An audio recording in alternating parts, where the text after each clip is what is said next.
Assim como a questão da palavra Que saudade, foi né? o que eu falei desde o começo. Não tem como a gente bater o martelo especificamente o que é, mas você acabou de dizer que não. Peraí, calma aí, deixa eu terminar a frase. Isso é anacronismo. Você pensava, essa palavra é isso hoje, então no passado quer dizer a mesma coisa. Lá ele podia, inclusive, tinha direito de vender a filha para ser usada como concubina. Pois é, esse é o ponto, né? Não tá escrito isso, né? Que era a questão do resgate. A pessoa... Não, porque não essas que tinham matado a família inteira. Bom, onde que você leu isso? Deus, quando tentou isolar um pouco pro que ele queria, o próprio povo não quis. Hoje, eu acho que muita coisa, agora falando como ateu, né? Muita coisa que as pessoas acostumaram a chamar de Deus, ou aprenderam a chamar de Deus, eu encaro como amor. Religião não é coisa de gente idiota. Religião é coisa de gente. Tem gente idiota e tem gente que não é, como os ateus. Propriedade privada não é o termo do povo de Israel que a gente entende hoje. Essa noção não estava em Israel, de propriedade privada. Como não? Se diz que ele seria perpetuamente seu, não poderia... Esse que é o ponto. Esse que é o ponto. Veja só, propriedade privada pressupõe que você pode voluntariamente fazer o que quiser. Por exemplo, o Cauê aqui pode colocar uma Sim, mesa... ficava de herança pros meus filhos, o escravo ficava de herança. Eu acabei de explicar, aqui eu fiz todo pra poder explicar a situação, mas enfim, mas o primeiro que a gente tem que entender direito a questão da ambiguidade, não da ambiguidade nesse caso, mas de a gente não fazer justamente o que você estava criticando, que é a questão do anacronismo.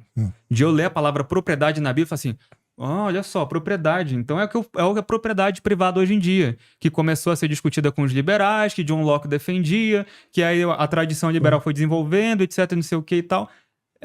São noções distintas. Então qual que é a noção de propriedade? Então, mas veja bem, aqui a gente está falando aqui, porque às vezes, você viu que às vezes ele traduz diferente como possessão, porque é dinheiro seu, porque veja bem, existe uma distinção técnica, acho que você deve saber no direito, não sei se você tem formação em direito também. Não, mas eu manjo alguma coisa. Pois é, existe diferença entre propriedade e possessão, certo? Certo. A propriedade, ela é um título que você tem sobre uma coisa, Sim. em que você pode reivindicar juridicamente se houver uma pessoa tentando se apropriar de forma indevida. E a possessão é um direito de uso. Direito de uso, exatamente. Exatamente. Por ele traduzir, ora como propriedade, às vezes como possessão, a gente já vê que eles ficam em dúvida sobre o que exatamente eles estão lidando aqui. Porque lembra, eles estão tentando traduzir uma coisa para os quais, às vezes, a gente não tem vocábulo para isso. Assim como a questão da palavra saudade, que foi o que eu falei desde o começo. Não tem como a gente bater o martelo especificamente o que é, mas você acabou de dizer que não. Peraí, calma aí, deixa eu terminar a frase. Eu tô falando que a gente não tem como dizer exatamente o que o termo talvez possa significar exatamente no passado e hoje, mas isso não quer dizer que linguisticamente, que a gente não possa dizer que pela construção do que está sendo descrito naquele lugar, a gente não consiga determinar o que está de fato acontecendo. Porque eu acabei de dizer que a gente pode determinar que a pessoa não poderia ser violentada, que a pessoa poderia ser liberta em determinado período, que haveria legislação para ela poder ser incutida dentro das cerimônias de Israel. Então eu preciso encontrar uma palavra que diga que a pessoa está servindo a outra por uma espécie de contrato de término, que vai terminar depois de um determinado período, certo? E que ainda assim eu possa dizer que ela tem alguma jurisdição sobre a pessoa. Porque Êxodo 21 fala que o Senhor tinha de fato uma jurisdição sobre o escravo. Ele era responsável no caso de se eles tivessem brigado, tivesse ferido, não tivesse morrido, sobreviveu 1 ou 2 dias depois e ficou vivo, acamado, era dinheiro dele, então ele tinha que custear a sobrevivência do escravo. Então assim, isso daqui não é propriedade privada capitalista que começou com o liberalismo. Não é. Desculpa, isso não é, simplesmente não é. Você pensar que, por exemplo, como isso é anacronismo. Você pensava, essa palavra é isso hoje, então no passado quer dizer a mesma coisa. Isso é uma falácia anacrônica. Simplesmente não é isso. Mas não tem lógica isso que você está falando, porque outro senhor não poderia chegar e pegar o escravo do outro. Mas claro, assim como você não pode, assim como você não pode pegar uma outra pessoa para trabalhar para você.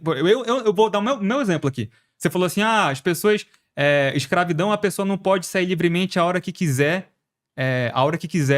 Do local. Eu, por exemplo, não posso sair a hora que eu quiser do meu estado. Eu tenho que pedir autorização. E eu tô como um vínculo contratual. Não é determinístico. Não é uma coisa voluntarística. Esse é o ponto, entendeu? Não é uma coisa voluntarística. Eu tenho que pedir permissão para os meus superiores. Eu tenho que dizer, por exemplo, no meu caso, para onde o estado em que eu vou estar, a cidade onde eles podem me procurar se acontecer qualquer coisa. Entende? Então, simplesmente, a gente não está falando do mesmo fenômeno de propriedade privada hoje e propriedade ou possessão de um povo no passado, que tinha direito de reivindicar coisas de uma pessoa do serviço dela. Simplesmente não é a mesma coisa. Agora, lá era muito pior. Lá ele podia, inclusive, tinha direito de vender a filha para ser usada como concubina. Pois é, esse é o ponto, né? Não tá escrito isso, né? Como Mas não? e na questão que o chileno falou que houve o genocídio lá e tal, e aí pegaram a virgem, e aí ela se casou contra a vontade dela. Ele fala assim, que a questão do genocídio a gente pode entrar, que é uma questão Não, mais mas delicada. e a questão que você falou que não é estupro, o chileno falou que sim, mas é contra a vontade dela, querendo ou não, estar casado com uma pessoa que assassinou a família dela. Uhum. É uma dúvida pessoal minha, só assim, porque como que você enxerga isso, É só sabe? porque, não sei, talvez o texto diga mais pra frente, mas aqui eu não vi o números 31, 21, É que a gente tem que 31. começar a ler tudo daí em diante. Mas o ponto é que, assim, não tá dizendo que ele vai chegar lá, ela vai ter que se deitar com ele e vai estuprar a menina. Ele não falou isso. Ele falou, olha, aqui já era casada, acontece isso. Aqui não era casada, porque até você utilizou a palavra deitando-se ali pra dizer que era pra se deitar com o povo de Israel. Não. Mas, Quem então, tinha se deitado não morria. o pessoal vai Deitando-se rever com o ele. debate. Não, pode ver. Se eu usei errado, me desculpa. Mas a ideia não era essa. Mas era ponto pacífico aí, puta, a gente vai ter que ler a Bíblia inteira, de que os cativos, eles eram usados, as mulheres cativas eram usadas como concubinas ou como esposas. Isso era permitido pela lei, certo? Agora, você vai dizer que elas se casavam pela vontade delas? Tinha mulheres que não se casavam, ficavam, por exemplo, podiam ser alvo de resgate, né?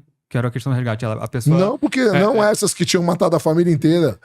Bom, onde que você leu isso? No genocídio. Pois é, mas é que tá. Como essas poderiam ser resgatadas se a família inteira, todos os homens, todo mundo, as mulheres, foi todo mundo morto? Não, sim. Ela Tá. nem... Agora entendi o que você falou. Entendeu? Entendi, mas... É diferente. Tinha algumas que poderiam ser resgatadas porque a família poderia comprar e tal. Isso acontecia também. Mas é aí que tá, mais uma vez, uma negociação de um ser humano. De novo, a gente volta na mesma questão. Volta porque eu falei do mínimo operável, que é o que eu tô falando. Deus tentando utilizar as categorias de uma sociedade que ele não poderia isolar de forma completa, porque era desejo deles, às vezes, fazer isso. Veja só, eu vou dar um exemplo aqui de uma coisa para tentar dar uma equilibrada nessa discussão. Deus não queria dar um rei para Israel. Deus não queria. Deus queria que ele fosse o governador teocrático desde todo sempre. Você sabe disso. Quando ele fala lá nos profetas mas que... pela dureza dos vossos corações... Exatamente. Ele até fala, eu dei um rei pra vós, odiando dar um rei pra vocês. Ele fala assim, na minha raiva eu dei um rei pra vocês. Ele não queria. Ele estava tentando purificar, tirar essas coisas de Israel, e ele enfrentou problemas já na comida. Que ele tentou dar comida que caía do céu, que era maná. E o povo não queria a comida que caía do céu. O povo queria carne, queria as cebolas do Egito, queria... Deus, quando tentou isolar um pouco para o que ele queria, o próprio povo não quis. O próprio povo queria voltar para as categorias do Egito. O próprio povo queria ter a jurisdição de um rei. O próprio povo queria pagar imposto. Já pensou um povo pedindo para pagar imposto? Tudo bem. Aí a então, gente entra numa outra questão ontológica, que é então a supressão do livre-arbítrio. Porque quando o povo queria fazer o que queria, Deus não deixava. Não, mas então, eu tô falando... E aí, então, Deus... não tem livre-arbítrio. Não, tem, claro que tem. Mas a gente vamos discutir uma coisa de cada vez. Não, sim, não. Até porque como a gente também já tá no horário, eu só tô colocando alguns pontos, não é pra gente entrar em novas discussões, porque senão são discussões... Sim. Eu estou só mostrando pra você que os exemplos que você deu, eles também contradizem outros princípios que são dogmáticos no cristianismo. Eu não acho que contradiga. Eu posso defender o livre-arbítrio mesmo diante disso, mas é só que o ponto que eu estava colocando é, Deus, se você for pegar a Bíblia e ver o que ele tentou fazer com o povo de Israel, ele tentou tirar dessas categorias que a gente está falando aqui, e ele sentiu resistência no próprio povo de sair do erro. Então, assim, é como eu falei, Deus não está querendo fazer uma lavagem cerebral no povo. Então, na sua presciência, ele sabia qual que era o mínimo operável possível para tentar convencer o povo de que haveria um conserto melhor. Porque é claro que eu estou dizendo que o Novo Testamento em diante, ele vai tentar mudar várias dessas coisas, melhorando-as no matrimônio, no emprego, na própria cerimônia de como seria, nas promessas que eles iriam receber, para uma aliança que a Bíblia diz no Novo Testamento era superior à do Antigo Testamento. Então ele estava tentando tirar o povo disso. Não estou dizendo que o certo deveria, que assim, seria logicamente inconcebível, por exemplo, ele tentar fazer com que não fosse a escravidão acontecer. Não estou dizendo que... Logicamente é possível. Logicamente é possível que ele tentasse fazer isso. Mas ele tentou retirar as coisas do povo de Israel para ir purificando dessas práticas, e a resistência veio do próprio povo. O próprio povo queria continuar como eles aprenderam no Egito. O próprio povo queria voltar. Você tirou a gente do Egito para vir morrer aqui, Moisés? Querendo voltar para lá. Entende? Então, o ponto que eu tô trazendo aqui para vocês é: Deus, ele queria trazer... No céu não vai ter escravidão nenhum tipo, de nenhum sentido. No céu, possivelmente, não vai ter nem mercado. Não vai ter nem sentido capitalista, não vai ter nada disso. Sim. Mas ele sabia o mínimo operável possível. Coisa boa do céu que o Novo Testamento diz que os que morreram são como anjos, não tem sexo. E o casamento até a morte. Morreu, acabou. Depois, se tiver, não vem mexer o saco. Tô brincando, amor. Eu amo. Queria ficar casado com você. Se existisse eternidade, eu ficaria. Depois fez a mesma piada da última vez, você lembra? Não, eu fiz diferente. Eu fiz diferente. Depois dessa... Na outra vez, a piada que eu fiz foi que durante toda a história da humanidade, inclusive juridicamente, a poligamia era permitida. Bem na minha vez é crime. Depois dessa, a esposa dele tá torcendo pra mim aqui no debate. Minha esposa... Mas, cara, você sabe que a minha esposa ela não é ateia, ela é espírita. Ah, legal. E a gente, agora pra suavizar um pouco, porque a gente já tá, né, terminando, a gente teve um acordo. Quando a gente decidiu ter filhos, né? Essa foi uma conversa que a gente conversou bastante. A gente sempre quis ter 2 filhos, é uma conversa que a gente sempre teve. E aí tem, né, a própria Bíblia diz assim, né, não vos ponhais em julgo desigual com iníquos. Amém. Né? O jugo, pra quem não sabe, é aquela madeira que vai em cima dos bois. Sim. E você tem que sempre, quando você vai arar a terra, colocar 2 bois mais ou menos da mesma força. Que se você coloca um boi muito forte e outro muito fraco, o muito fraco morre porque não consegue alcançar o forte, e o forte chega às vezes a morrer porque ele tem que fazer o trabalho dobrado e tal. Então, quando o apóstolo diz para não vos pôr, o apóstolo Paulo, se não me engano, os ponhais em julgo desigual, ele quer dizer o seguinte, quando ele fala sobre não é proibido casar com incrédulos, né? Mas inclusive casar, né? Ele fala, ficar solteiro é um dom, mas se casar, saibas que terá tribulação na carne, diz o apóstolo Paulo, né? Mas ele diz assim, quando você casa com alguém que tem culturas e uma crença diferente da sua, é como você colocar em julgo desigual, porque fica muito difícil, principalmente quando entra a criação de filhos. Porque se é um casal que não quer ter filhos, pô, você tem sua religião, eu tenho a minha, eu te respeito, tudo bem.